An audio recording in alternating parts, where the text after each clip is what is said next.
Hey folks, Matt here, and today we're going to take a visit to Asylum Records here in Chandler, Arizona.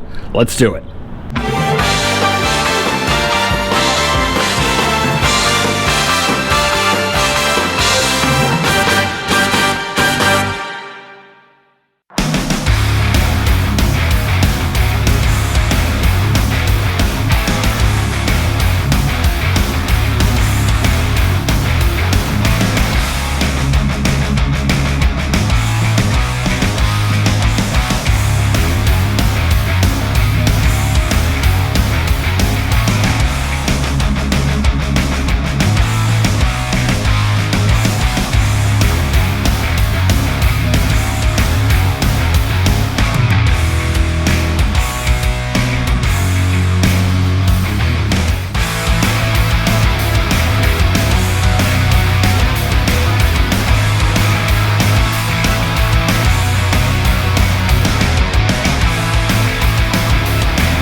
Tell me about the history of the store.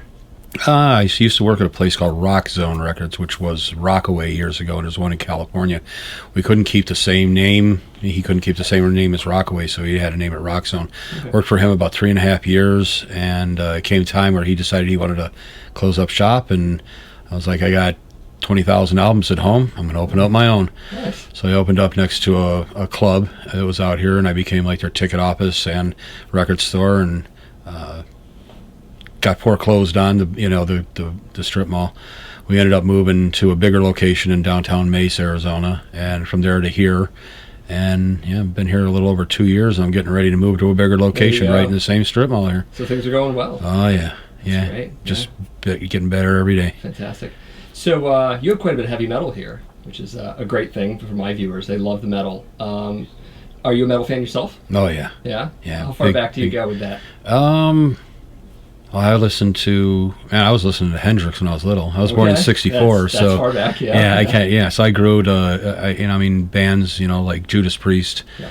Was a big influence on me, man. I loved them back in the day, So I We're also talking about Rainbow. Oh, I love Rainbow. Yeah, it's like Richie Blackmore. He's my guitar god. Yeah, those are your two sources of power metal too. Oh yeah, the European metal was it, and Rainbow, Deep Purple, Black Sabbath. That's where it all spawned from, man. That's the best stuff that ever came out. It is, yeah. And I see you have your own personal collection here as well, right behind you and off to the side. Yeah. Do you have anything in your collection that if someone saw it on the counter, they'd be like, "Oh, can I buy that?" And you'd be like, "Absolutely not. I am not selling that whatsoever." Yeah, this is kind of, Yeah. This is the transitioning stuff. I have another couple racks like this at home. Yeah. It's just mostly autograph stuff and things that I'll just probably never get rid of. Yeah. This stuff is kind of, might sell it. So if somebody asks for it, I'll go, I think I got one back here. Then I'll maybe sell it. Yeah. But I think by going over to my new store, I think all of it's going to go into my new store. Cool. So I got to start kind of letting other people enjoy it because I just don't have the time to listen to it anymore. So besides being in the store, I never listen to music at home. Huh, I never listen to music in the car. I'm just loaded with music in here, 10, 12 have so hours. Much of it, I guess. 10, 12 hours a day listening to music, and I'm just, it's a lot. Yeah. So. I guess no one would suspect that. They would think, "Oh, he works in a record store. He listens to music 24/7." Yeah, I don't even have the record player in the house anymore. Oh, wow. Yeah, it's here. Crazy. So my wife had her record player. My wife passed away 17 months ago. She had hers, and I ended up bringing that in for somebody who was looking for a record player like that she had. So I shared her record player with somebody else so they can enjoy it. Okay. Yeah. Better than gathering dust at home. Agreed. Yeah, I guess so. Tell me about that back room behind you there with the blood-soaked curtain there. It's horrible. Is it? It's a mess right now. I'm just bringing stuff from home and piling stuff up to get ready to move to my new location. Yeah. So it's like I'm going bigger, so I'm bringing a lot more stuff from home. And I've got 100,000 autographs in my personal collection. I have a lot of stuff. Yeah. So I have a lot. I noticed you have a lot of Kiss stuff, which is a big thing for me. I'm a huge Kiss fan. Yeah, saw him in '75 for the first time. Oh, yeah. Oh, my aunt is 8 years older than I am. She saw the Destroyer tour, brought home the ticket, and gave it to me. I've had it since I was about 8 or 9 years old. That's Always awesome. wanted to go to that show, but I was just too young. Yeah, I got to see. I was 11. Yeah. So when they got that thing where your parents take you to a concert. Yep. Yeah, I got to go when I was little. So it flung me into it. And I'm like really good friends with the guys in Kiss. I've met every single member that's ever been in the band, first name basis with every one of them. Yeah. So. And the Eric Carr Rockology just came out, which is really cool. I have finally on vinyl. Yeah, I have a lot of Eric Carr personal memorabilia. I own his Gold Album Award from Creatures of the Night. Wow. I have his license plate from the Porsche that they gave him when he joined the band. That's right, I remember that story. I have his registration card and his insurance card too, with Paul C. Carvero on it. Yeah. I own one of his pedals, one of his Chikara heads. Yep. I have a lot of personal stuff from Eric. He was a very good man. He was a very good guy. Cool. Well, thank you for speaking with me. It's really cool to see your store, and I hope things go well in the next store lot. Yeah, me too. Awesome. When you go bigger, you get scared, you know. So, but I don't know. I'm not easy to scare, so. Right on. All right, man. Take care. You too, man. Thank you. All right, so we had a good time. We interviewed the guy. He was a great guy. Interesting. Very interesting. A little camera shy, but we're going to basically fill you in on some of the stuff you missed, because he gave us a lot of great stories, but off camera. So we kind of wanted to fill you in on a little bit of that. A lot of them were hush-hush. Those were the best stories. There were. One of the things we found out that was really cool is that he traveled with Metallica from, 1982 to 1988? Is that right? It was a 6-year period. And he had this gigantic stack of photographs, a lot of backstage stuff, antics, substances, and the like. I think you're technically in the band. You are in the band at that point. Lots of great pictures of Cliff Burton. We just stood there in awe. We just looked at the pictures like, wow. Yeah. You're telling the truth here. I love the one with the stripper. Yeah. Cliff's holding her. Yeah, in the hotel room. Yeah. Yeah. Can we say nipple? We can say nipple. All right. Nipple's fine. We all have them. She had a nipple. It's great. There were other things too that had nothing to do with Metallica. Yeah. Well, one of them was about Queensrÿche. Remember that story? What was really cool was Scott Rockenfield, the drummer for Queensrÿche. Yep. He's there with him and everything, and I guess he went to go take a piss, and someone put one of Scott's cymbal stands, the chain one, everybody know what I'm talking about with that, behind something so like it wouldn't be found type of thing, and he found it, and he missed it. They took off and everything, but he got into a van with Twisted Sister and had to hang it out the door with the door open all the way back to the hotel room and delivered it to Scott's room, who was more than thankful.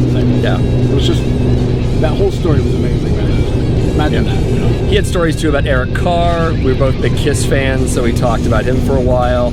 And it's a really great store. Lots of interesting memorabilia. You'll see the pictures, obviously, of all the signed drum heads. He had his back room, which was some more stock stuff that he didn't have out and about. He's gonna have a bigger store later. He's moving to another location, so I'll have room for that stuff.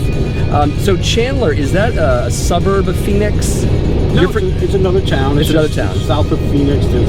He's the local. It's a great town. I definitely want to go back to visit him again and get some records and stuff. Yeah. And he had some fantastic records. Some real finds. I mean, some new wave British heavy metal stuff, some stuff in pretty good shape. His prices, some things are a little high, but some things are really low too. I feel like I broke pretty much even more into the reasonable price bracket with the total records I bought. And I'll go through those probably in another video or a series of videos. Something that you gotta go there. Yeah. You're gonna find that deal. So it's really cool. The metal section is pretty sizable, I'd say, and it does again run the gamut. You'll have some of the pop metal stuff, some extreme metal stuff, again Nawabum, and some hard rock offerings. He had a nice selection, very nice. I just can't wait to go back. Yeah. Honestly, I'm not just saying that. There's so much interesting stuff. It's almost like Disneyland. I couldn't get it, take it all in one day. I had to prioritize because I'm on vacation. I've got a budget a little bit, and I bought 5 records, but I wanted to buy 27 records because it was really that. I had them all pointed up. I pulled up out of the stack a little bit, and I sort of earmarked them all kind of that way. And I'm not allowed to touch those ones. I remember. Don't touch those, John. Yeah, right? Yeah. They're mine. I've claimed them. I've marked my territory. Yeah. But yeah, so I'd love to go back there again next time I visit this fella here. That'd be a good time. And just like that, I'm alone in the desert. Jeez. So some additional notes from the record store I was just at. I did forget a few things. I just want to mention them here now. First of all, I really want to thank Scott from Asylum Records for letting me shoot in his store, but also for letting me shoot him. You know, not everyone's this comfortable on a camera, so I super appreciated all of his help and all of his knowledge and letting me shoot his store. Fantastic. Thank you, Scott. Super appreciate it.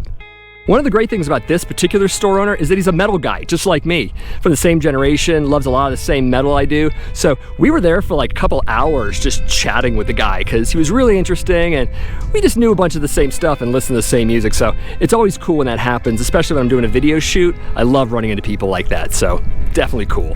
I should also mention that he doesn't just sell records. He has CDs and collectibles, especially the collectibles. There's a whole huge wall, 2 walls, I believe, of Funko Pops. They're the figures. You might know about them. They're kind of popular these days. Anyways, while we were there were at least a few people specifically shopping for Funko Pop figures. So if that's something you're into, you should definitely go down there and check that out.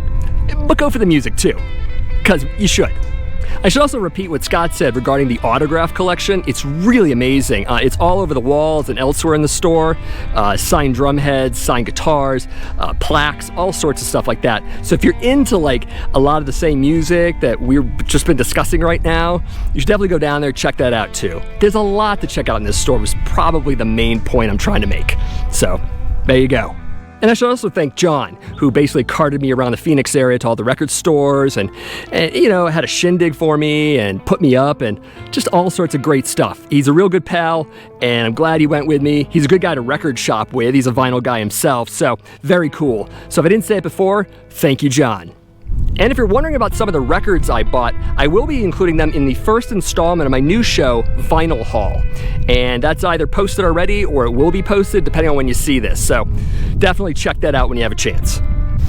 And speaking of YouTube, if you like this video, definitely give it a like and also subscribe to the channel if you haven't already done so. In fact, while you're doing that, I would really love it if you shared this video with your friends on social media, share on your websites, you could share it with total strangers on the street. That'd be fantastic, definitely. Much appreciated. And before I get bit by a rattlesnake, just want to tell you, take care, and I'll see you in the next video. Just like I got here.